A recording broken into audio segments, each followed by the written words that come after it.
A quick look at a population density map shows Spain is huge, but its population doesn't even cover half the area of the country. In this video, we're going to tell you why almost 73% of Spain is nothing but unpopulated countryside and empty roads. Spain, with a population of over 47 million and an economy exceeding 1.2 trillion US dollars, ranks as the world's 14th largest economy. It is one of the wealthiest and most developed countries globally, slightly smaller than Russia's despite only having one-third of the population. Despite its medium size, Spain has the second highest length of high-speed rail lines globally, trailing only behind China. This makes it easy to travel between major population centers, such as Madrid and the Mediterranean and Atlantic coastlines. Spain's geography is intriguing, as it is nearly 4 times the size of England, but England has a population density of more than 4.5 times that of Spain. The key reason for this disparity is Spain's huge areas of undeveloped land between Madrid and the major coastal cities, where high-speed train routes connect. This terrain is sparsely populated, resulting in the creation of a bizarre, desolate, donut-shaped population void throughout the country's interior. As a result, there is the populated and developed Spain that most of us are familiar with, including cities such as Barcelona, Madrid, and Valencia. Then there are Spain's vacant and underdeveloped regions, which many of us are ignorant of. The population and land area differences between these two sides of Spain, outside and within the donut void, are large and could cause significant issues for the entire country. With the significant exceptions of Madrid and Zaragoza in the center, almost 90% of the Spanish population, more than 42 million people, live within just 30% of the country's total land, concentrated around the big cities on the coasts. Only 10%, approximately 4.7 million people, live within the remaining 70% of the country's total land area, which encompasses the empty donut-shaped region. The population density in this empty part of Spain averages around 18 people per square kilometer, which is comparable to that of Norway or the US state of Kansas. However, there are areas within empty Spain that are substantially less populated than others. One such area is the Cerenia-Celta-Bérica region, which spans several of Spain's internal provinces and has just over 503,000 residents. With only 4 localities with a population exceeding 20,000, the region has an average population density of approximately 8 people per square kilometer, comparable to that of New Mexico.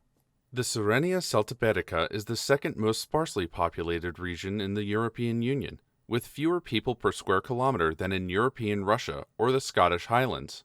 The only EU region with lower population density and more remoteness is the northmost region of the Scandinavian peninsula, Lapland, which has a density between 2 and 5 people per square kilometer. The Cerenia-Celta-Bérica is so remote compared to Western Europe that it takes more than a 45-minute drive to reach the nearest city. The area's underdevelopment can be attributed to the Iberian System, a medium-altitude mountain range that stretches through the center of Spain and the Cerenia-Celta-Bérica. The steep terrain, high average altitude, and dispersion of population centers across the limited inhabitable valleys contribute to the area's underdevelopment. Spain's mountainous country results in the second highest average elevation among European Union countries, second only to Austria, which is predominantly covered by the Alps. Spain's low population density is not solely due to mountains, as Austria and Switzerland have higher population densities. Over the past 50 years, rural regions in Spain have lost 28% of their populations, a story that traces back to the 1930s with the rise of Francisco Franco. The Spanish Civil War, fought between left-wing Republicans and right-wing nationalists, caused immense devastation and claimed the lives of approximately 500,000 people. Franco established a fascist-style dictatorship, aligning with Nazi Germany and Fascist Italy. Despite maintaining neutrality during World War II, his dictatorship endured, turning Spain into an authoritarian right-wing police state. Spain did not join the United Nations until 1955 and the European Economic Community until 1986. During the dictatorship, independent political parties and trade unions were banned, and Spain pursued an autarkic economic policy to achieve self-reliance. This stagnant economy led to a significant exodus of people in conflict with the regime and economic hardships, leading to decades of net emigration from the country. The decline of rural areas in Spain began in 1959 with the introduction of the Plan de Estabilización, a series of free market and industrial reforms by Franco. This led to massive foreign investments and explosive growth in industrial areas around the Basque Country, the northern coast, Barcelona, and Madrid. This attracted millions of young Spaniards from rural areas which had fallen behind and been neglected. In the 1960s, Spain became the second fastest growing economy globally, trailing only behind Japan. After Franco's death and the end of authoritarianism in 1975, many emigrants returned to Spain, settling in newly industrialized coastal regions or Madrid.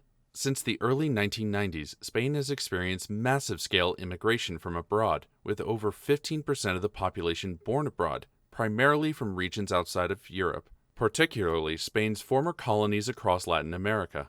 This makes Spain the fourth most immigrated to country in Europe and the 10th most in the world. The majority of these immigrants have settled in limited industrialized areas, where opportunities are abundant. Since the early 1990s, Spain has undergone massive-scale immigration from outside, a development that is largely unmatched in its history. More than 15% of the Spanish population was born outside of Europe as of today, with the bulk coming from regions outside Europe, mainly Spain's former colonies in Latin America. As a result of these factors, Spain's total population almost quadrupled between 1900 and 2000. However, 11 of Spain's 50 provinces, largely rural, had an absolute fall in population. Spain's population has barely increased in recent years.